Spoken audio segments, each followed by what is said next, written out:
For the first time in over 50 years, a crew of human beings is returning to the lunar vicinity. But they aren't going to land.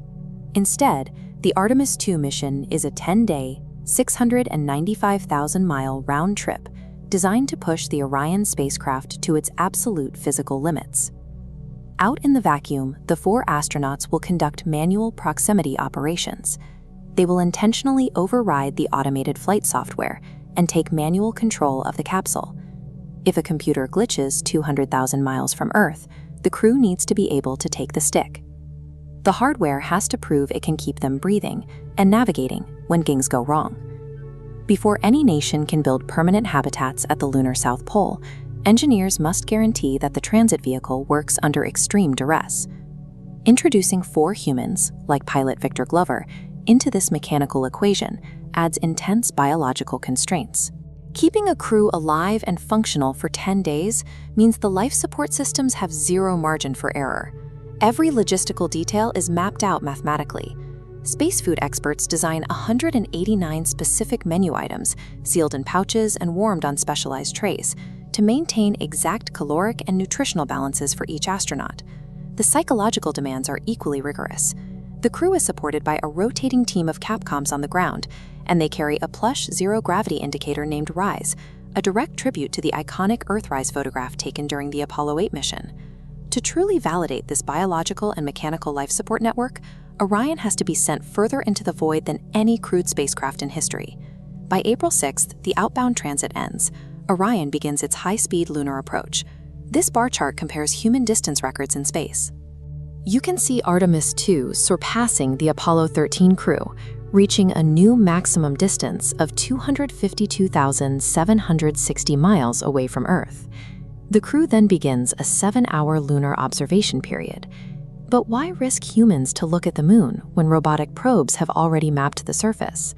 The human brain detects subtle, unexpected shifts in texture and color that automated sensors often miss. By looking out the windows and utilizing Orion's 32 onboard cameras, the astronauts can identify new geological targets. This 7-hour window of data collection is the final quiet moment of science before the crew enters the most isolated phase of the entire flight.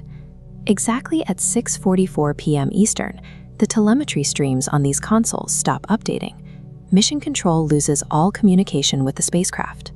On this orbital map, Orion's trajectory takes it directly behind the moon's far side, severing line of sight to Earth's deep space network. At 7 p.m., they hit their closest approach, flying in total isolation 4,070 miles above the surface.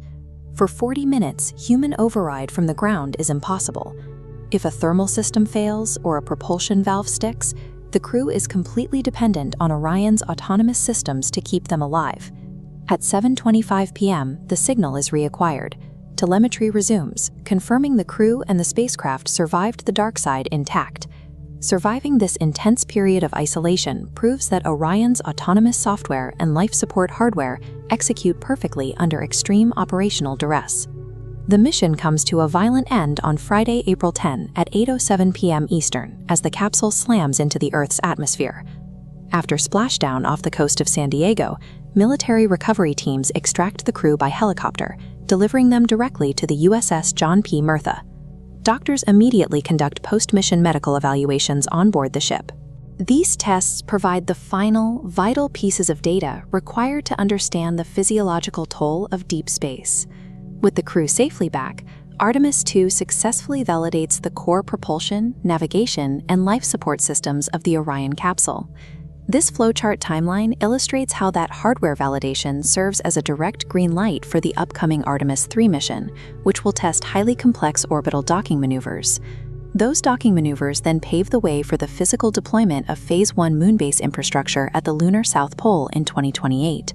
The next generation of hardware is already waiting for these subsequent missions, including the Axiom surface suits, designed to protect astronauts from abrasive lunar regolith. A permanent human presence on Mars requires a functioning logistics base on the Moon, and building that base requires the exact data pulled from the harrowing 10-day stress test of Artemis II.